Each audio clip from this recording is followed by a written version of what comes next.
right, so for Presto, probably the more difficult bits right away you'll notice are those semiquaver sections. Usually it's easy for them to come out a little bit uneven, and that's partly because all our fingers are different lengths, right? So some of them are going to get there quicker than the shorter ones, and they're also different weaknesses and strengths. So this finger is going to be stronger than that finger, for example, for almost every single person, I would say. So to combat that, I usually like to practice dotted one way and then dotted the other way. The idea being that once you put it back together, it will kind of even itself out. So it's going to be like this. Okay.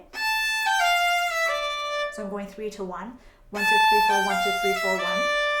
I'm also going fairly slow. I'm also making sure to do the same bowing that's going to be in the piece when you actually play it. Because if it starts down bow, or if it goes down bow, and you practice it up bow, you're kind of technically not practicing what you're going to be doing, which is kind of pointless, right? So do that a few times, as many times as it takes for you to get it smooth and the right rhythm and the right notes and tune and everything. Right? So do all that, and then you're going to do it backwards. So you go short, long instead.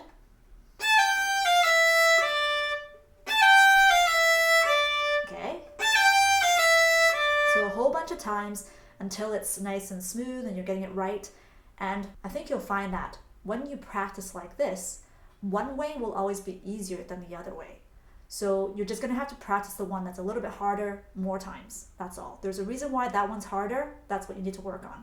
So after you've done both of the dotted rhythms, you're going to make it even again, but still slow. So it goes.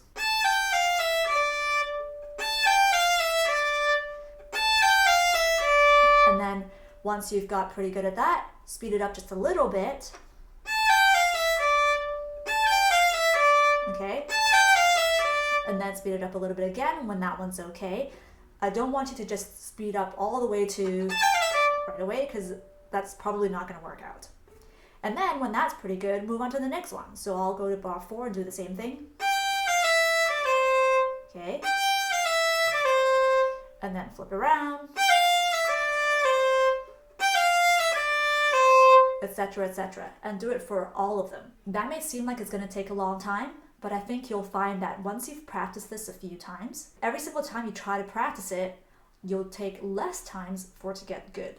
So all that time that you spend in the beginning will be well worth it. Another thing to mention is that because a lot of these semiquaver sections, they're quite quick, but they're also sort of different finger spacings and finger positions. So for example, the first few, you're kind of in what I call the flat position. Your hand's like a little bit back, right? Your first finger's back. And then in bar 6, you have like normal position where your fingers are like this. So try to, once you get to those sections, have all your fingers already in that shape. So if you're doing this, you see my fingers are already over their spots. Once I get to bar 6, I'm going, and then right away over their spots. And that's how you're going to get more in tune. If you do it one at a time, you just don't have enough time to adjust in time. So make sure to be like, boom, flat position, boom, normal position, boom, sharp position. Okay, once you get to those sections. So there's a shift in bar 21 that you probably want to practice separately. So it goes from this to this, right? And I don't know how you usually shift. I usually use my thumb, but you don't have to. Sometimes I just jump as well. So however way you're going to do it, just practice going back and forth between those two notes. So going...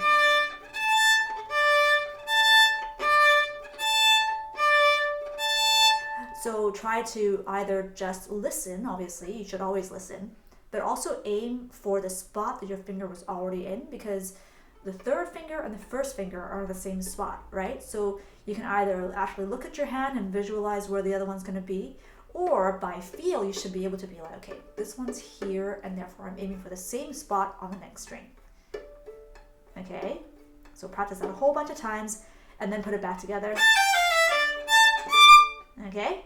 Another thing to mention is the dynamics in this piece. It goes piano, mezzo forte, and forte. So that's 4 distinct levels.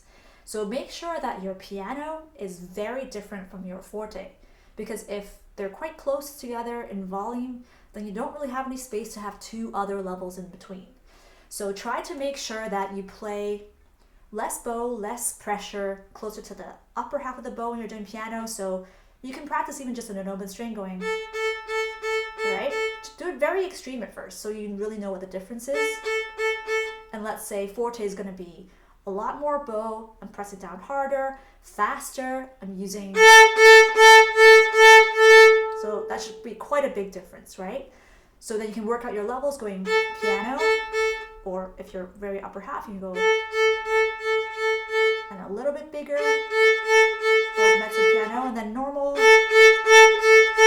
I think of mezzo forte as being normal, and then forte. So have 4 very distinct levels.